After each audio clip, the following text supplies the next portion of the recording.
Pour l'instant, donc, nos 4 dossiers de base, que vous pouvez sélectionner doucement mais sûrement en cliquant. Avant, vous avez bien sûr pointé, donc vous pouvez le dire d'ailleurs pour utiliser du vocabulaire. Je glisse, je pointe, je clique, je glisse, je pointe, je clique, je glisse, je pointe, je glisse sur le dossier 4, je clique sur le dossier 1, je glisse sur le dossier 2 et je clique. J'ai pointé avant, bien sûr, etc. Là, l'exercice va être de pouvoir déplacer facilement chaque dossier. Comme ceci, je clique.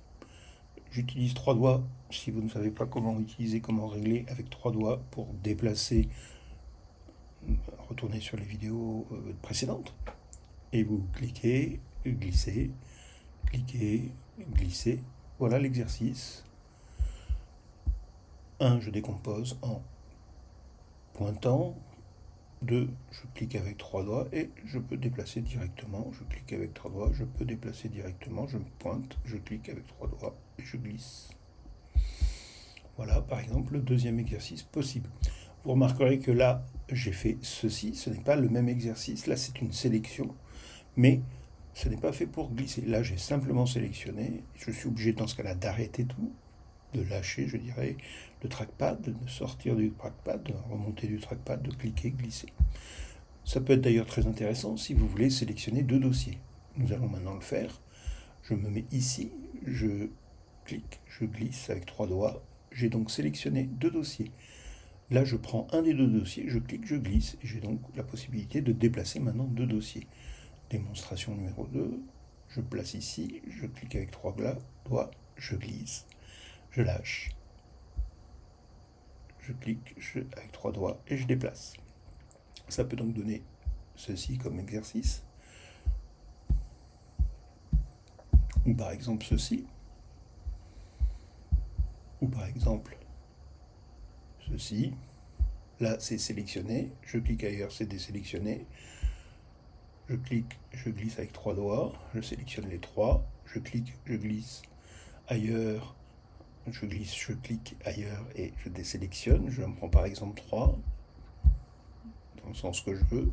Vous remarquerez qu'avec cette technique, pour l'instant en tout cas, on ne peut pas prendre ce dossier. Et puis par exemple les 2 autres, c'est ou ça, ou ça, ou ça, ou ça, ou ça. Mais je ne peux pas prendre par exemple le premier et le dernier à la fois en même temps pour l'instant. Dans un autre épisode, on verra comment, mais là pour l'instant, je ne peux pas. Donc simplement entraînez-vous à faire, je répète, ceci. Donc c'est une autre façon de sélectionner, hein, vous remarquez. Donc première solution, simplement je pointe et je clique. Deuxième solution, je clique. Avec 3 doigts, je déplace, ce qui fait que ça sélectionne. Autre technique, je peux aller dans ce sens-là, dans ce sens-là, dans ce sens-là. Dans ce sens-là, c'est un peu plus hasardeux si je ne fais pas attention. Là, j'en prends 2, là, j'en prends 2 autres. Là, j'en prends 3, etc., etc. Là, j'en prends 4. Je vous conseille d'apprendre à faire ça, prendre votre temps, ça peut prendre des dizaines de minutes, c'est très bien, hein. Le tout, c'est de le faire à votre vitesse. Moi, je vais assez vite. Mais ne vous découragez pas si vous n'y arrivez pas. Après, vous pouvez aussi vous décourager ou tout simplement dire, mais ça n'a pas d'utilité. Comme le piano, lorsqu'on fait des gammes. Ça n'a pas d'utilité, sauf lorsqu'on veut après commencer à pouvoir avoir une certaine dextérité. Cette dextérité, je vous le rappelle, vous permettra peut-être de vous sentir plus confiant, plus à l'aise, tout simplement, donc avec une meilleure aptitude. Voilà, petit exercice. C'est vrai que ça peut paraître original, voire banal, voire inutile, c'est à vous de voir. Mais si vous en voyez un intérêt, n'hésitez pas à faire ce type d'exercice pour vous entraîner. Bien sûr, vous pourrez le faire avec 4, 8, 12, 18, 20 dossiers. Ça compliquerait bien sûr la chose, hein, c'est ce qu'on fera dans un autre épisode. Mais voilà l'intérêt. Je vous souhaite un bon amusement.